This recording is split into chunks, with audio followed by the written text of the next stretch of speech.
I didn't tell my dad he isn't getting the inheritance he's expecting. So my grandpa died 2 months ago, and my dad has been acting like he just won the lottery. He's already picked out a new truck, started looking at vacation houses, and keeps talking about how he's finally going to live the good life.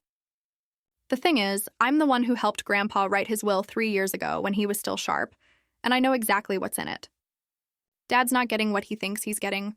My grandpa was this tough old guy who owned a small auto repair shop for like 40 years, super smart with money, never spent on anything fancy, drove the same beat-up Ford for 20 years, but he was also really good at reading people, and honestly, he wasn't too happy with how my dad turned out. See, my dad's always been the type to count other people's money. When Grandpa got sick last year, Dad started coming around way more often, but it was obvious he was just waiting for the inheritance. He'd make these comments like, "When I get the shop, I'm going to modernize everything," or "Can't wait to see what Grandpa's been hiding in his bank accounts." It was honestly pretty gross to watch. The real kicker was when Grandpa was in the hospital for his final stay. Dad spent more time on his phone looking at boats online than actually talking to Grandpa. I remember sitting there watching Dad scroll through some marina website while Grandpa was trying to tell him stories about the old days. Grandpa noticed too. I could see it in his eyes. Now, here's what actually happened with the will. 3 years ago, Grandpa called me over and said he wanted to update his will.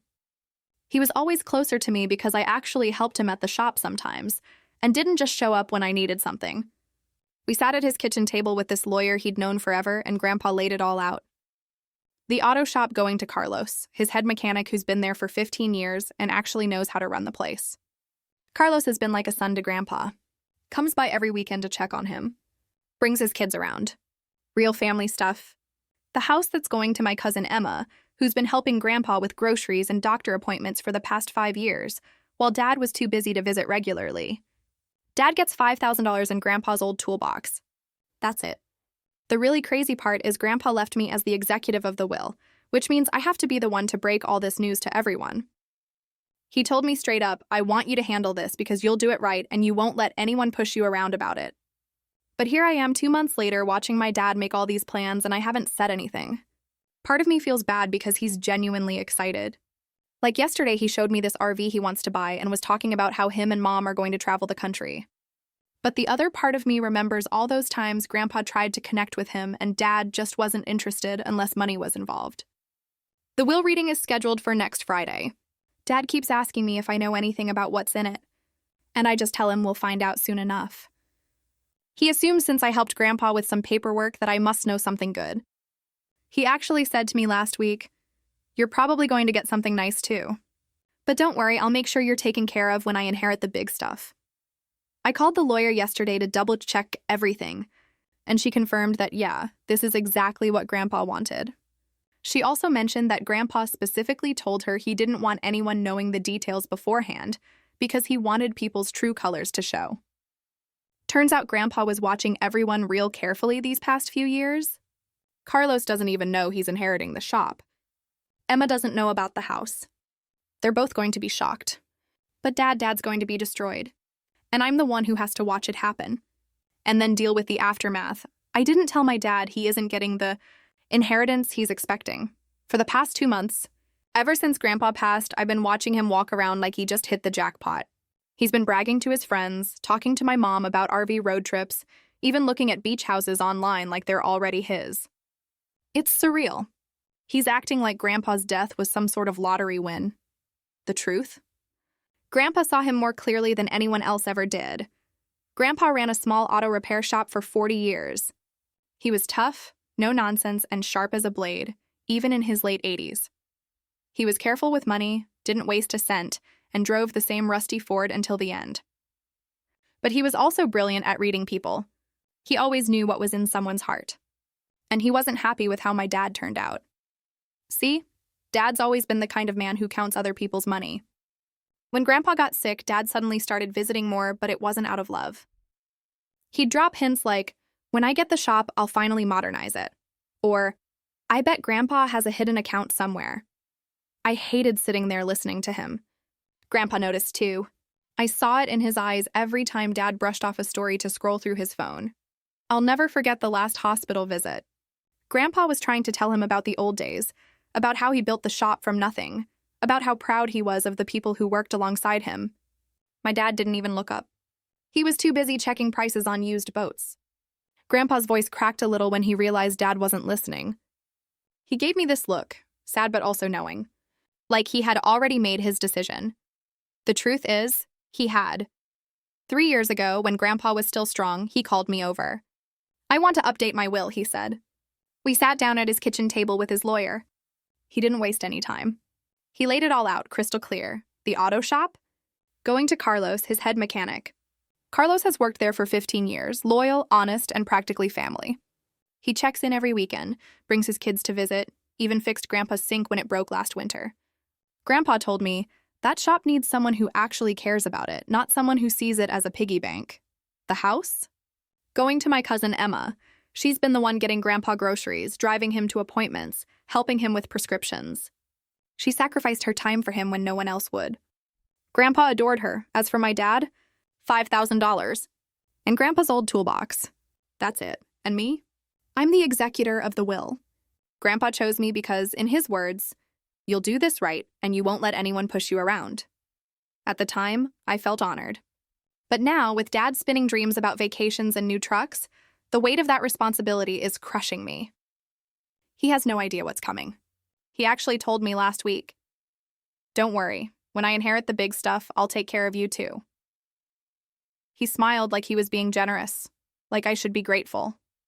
I wanted to scream. I called the lawyer yesterday just to double check. She confirmed everything. She also told me something that stuck with me.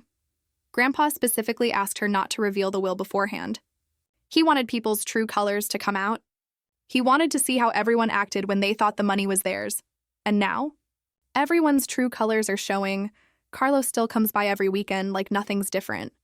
He doesn't know he's inheriting the shop. Emma still runs errands, checks on Grandma's old garden, helps Mom when she needs it. She has no idea about the house, and Dad's already spent money he doesn't even have. He's been drawing blueprints in his head for a future that isn't coming. The will reading is scheduled for next Friday. I'm the one who has to sit at that table across from him and watch his face fall apart as the lawyer reads Grandpa's words. I'll have to watch the excitement drain from his eyes, replaced by anger, maybe even hatred.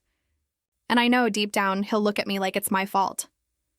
Part of me feels cruel for staying silent.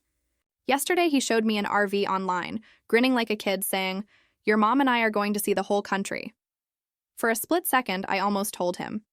Almost warned him before he set himself up for heartbreak. But then I remember Grandpa's last days. The way Dad sat in that chair, scrolling, ignoring him. The way Grandpa's voice cracked. The way he looked at me with that mix of disappointment and love. No. Grandpa made his choice.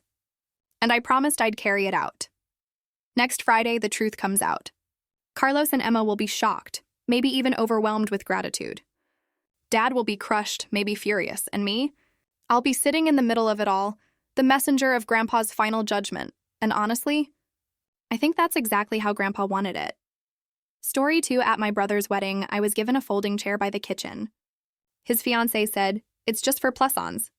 I looked around. Everyone else had a seat, even my ex. So I picked up my gift, turned around and said, "+1 this." He ran after me in front of everyone. Chapter 1: The Wedding Seat. The ballroom was glittering with chandeliers and white roses. Every table had gold chairs set perfectly for the family and their closest friends, except for me. When I arrived, I was handed a folding chair shoved near the kitchen doors, where the waiters bustled in and out with trays. My brother's fiancée gave me a sweet but poisonous smile. "It's just for +1s," she said. "I hope you don't mind." But I did mind because I wasn't a +1. I was his only sibling.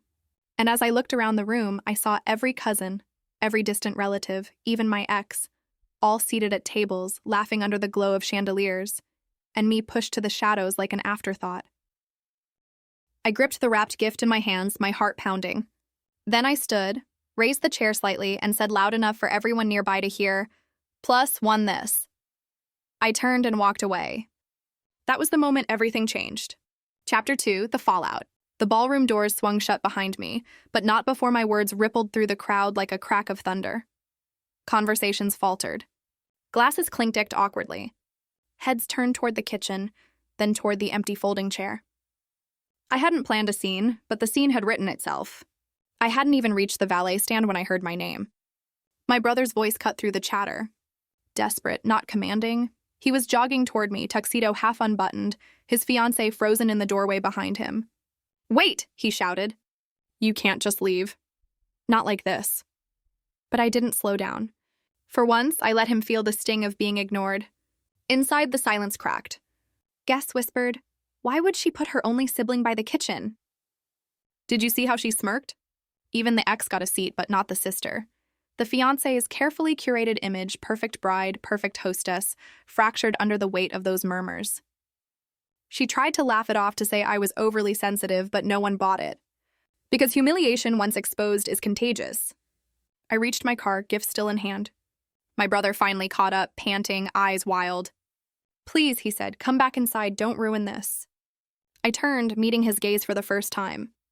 Calm, cold. "I didn't ruin anything," I said. "You let her do it." Then I slid into the car, leaving him standing in the headlights. The groom who had just lost more than a guest. Chapter 3: The Whispers That Grew. The wedding was supposed to be her perfect day, but perfection shatters fast when the cracks are public. By the time the cake was cut, the story had spread across every table. She put his own sister by the kitchen. Didn't even bother to hide it. A folding chair? That's cruel, not classy. Phones buzzed under the linen. Photos of the empty chair by the swinging kitchen door made their way onto group chats. By dessert, the narrative had shifted. The bride wasn't elegant. She was petty. My brother tried to smile through it, clinking glasses and kissing his new wife for the cameras, but his eyes betrayed him. Every time he looked at that empty chair, every time a guest asked casually, "Hey, where'd your sister go?" the truth burned deeper. It wasn't just that I'd left.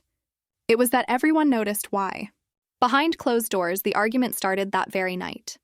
"You embarrassed me," she hissed. "No, you embarrassed yourself," he shot back. It was subtle at first, tense whispers, awkward silences, but soon people close to them began to notice. The fairy tale image of perfect bride and groom didn't last the honeymoon. Meanwhile, I didn't rush to rub salt in the wound. I let their whispers grow, their facade crumble on its own. Instead, I focused on building my own quiet strength, work, independence, peace, the same life they thought I didn't deserve. But I wasn't done, not yet. Because revenge wasn't just about leaving. It was about returning at the right moment when their empire of smug superiority was weakest. And when that moment came, I would deliver the line that turned their humiliation into legend. Chapter 4: The Return. A year slipped by like sand through an hourglass, but the memory of that folding chair never left them. While their new marriage cracked under the weight of whispers and unmet expectations, I built a new rhythm, a better apartment paid for by my own hard work. A circle of friends who valued me, not because of who my brother was, but because of who I was. A calm confidence that replaced the silence they once mistook for weakness. I didn't just survive. I flourished. Meanwhile, stories trickled back to me through cousins and mutual acquaintances. The perfect couple image had soured. My brother's wife couldn't stand being reminded of that wedding humiliation. My brother grew resentful, tired of defending her choices. Their fights weren't private anymore. Neighbors heard shouting, coworkers noticed the tension, and the shine of their union dulled fast. It wasn't a surprise. A marriage built on cruelty and arrogance rarely survives the weight of truth.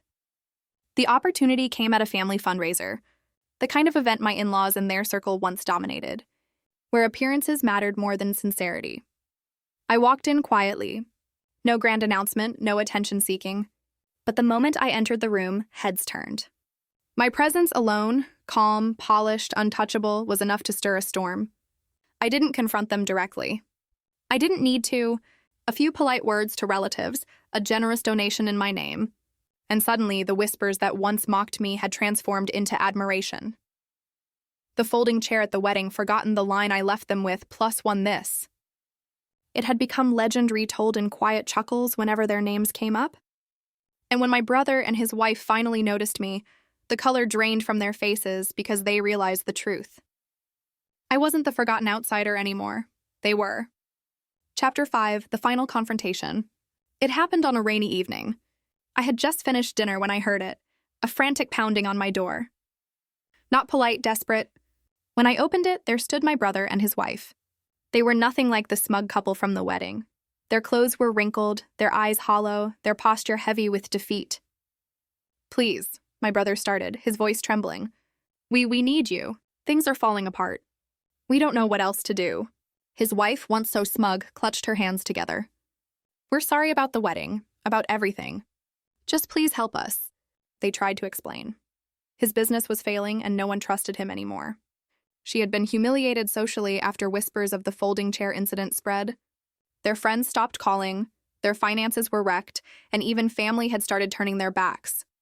For the first time, the arrogance was gone. They weren't demanding. They weren't mocking. They were begging. I let the silence stretch until the only sound was rain tapping against the windows. Then, slowly, I spoke. "You gave me a folding chair at my own brother's wedding. You laughed while I sat by the kitchen like I didn't belong. You thought I was disposable." I stepped closer, my voice steady. "But here's the truth. I wasn't the one disposable. You were. You built a life on cruelty and now it's crumbling." My brother tried to reach for me. "We're family." I pulled back, my eyes cold. Family doesn't humiliate each other for fun. Family doesn't make you sit by the kitchen while strangers get honored. Family doesn't need me only when the walls cave in. I picked up the unopened gift I had once carried to their wedding, the same gift I had taken back that day, and set it on the small table near the door. "Here's what you left me with. A folding chair. That's all I was worth to you." Then I opened the door wide, letting the rain spill in. "Now leave, because this time I won't even give you a chair to sit on."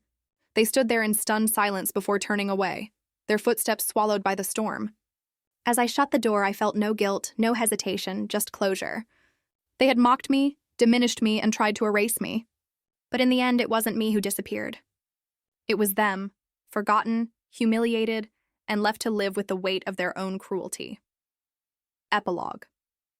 1 year later, a year passed, and the wedding humiliation that once burned in my chest had faded into something else. Power. My brother and his wife didn't recover. Their financial troubles turned into foreclosures. The same friends who once clink-deeked champagne glasses at their wedding avoided their calls. The whispers of folding chair brothers spread further than they imagined, turning them into a quiet, cautionary tale of arrogance. Even in family gatherings, they were no longer the shining centerpiece. Relatives spoke of them in hushed tones, shaking their heads as if remembering the day they crossed a line too far. As for me, that folding chair moment became my turning point. I took the energy of that humiliation and used it to build. I grew stronger, steadier, independent. At community events, I wasn't sitting by the kitchen anymore. I was at the head table, my name on programs, my contributions recognized. Friends, colleagues, even distant family looked at me with respect that my brother and his wife could only dream of. The best part, I didn't need to gloat. Their downfall and my rise spoke louder than any speech ever could. One evening, I saw them again. They sat in the back row of a local fundraiser, quiet and unnoticed. No spotlight, no attention, no laughter, just shadows in a crowd. I passed them without a word, but as I did, I remembered the folding chair they gave me, and I realized the perfect irony.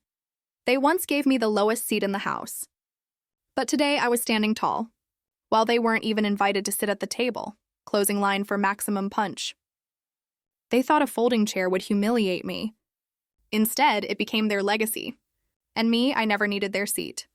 I built my own table. Was this revenge perfectly justified? Or should the storm have raged harder? Drop your verdict below. I read every single one. Hit like if you crave justice. And share this story with someone who needs its fire. Subscribe to Revenge Exposed, because here betrayals don't sleep. They hunt their owners. Every shadow hides a reckoning. Every mask breaks. And every betrayal is answered. Stay sharp. Stay unbroken. Stay tuned.